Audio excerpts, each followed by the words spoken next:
धाराशिव जिल्ह्यामध्ये लोडशेडिंगच्या प्रश्नावरती शिवसेना उद्धव बाळासाहेब ठाकरे पक्ष आक्रमक झालाय। 8 दिवसांमध्ये शेतीसाठी सुरळीत वीज पुरवठा न झाल्यास महावितरणाच्या अधिकाऱ्यांना काम करू देणार नाही असा इशारा देण्यात आलाय। तर वाढत्या उन्हामध्ये वीज पुरवठा खंडित होत असल्यामुळे पिकं करपण्याची वेळ शेतकऱ्यांवरती आली।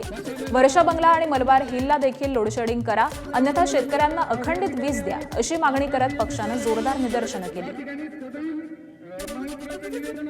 आज शिवसेना उद्धव बाळासाहेब ठाकरे पक्षाच्या वतीनं आपण बघतो की जिल्हाभर लोडशेडिंग सध्या चालू आहे आणि शेतकऱ्यांचं जे शेतकरी आपला हाताच्या फोडासारखं आपल्या पीक सांभाळतो, परंतु डोळ्यात देखत ते पीक करपून जात आहे, जळून जात आहे। पाणी मुबलक असताना फक्त वीज नसल्यामुळं शेतकऱ्यानं जगवलेलं पीक अक्षरशः त्या उन्हामुळं या उष्णतेमुळे करपून जात आहे। एबीपी माझा, उघडा डोळे बघा नीट।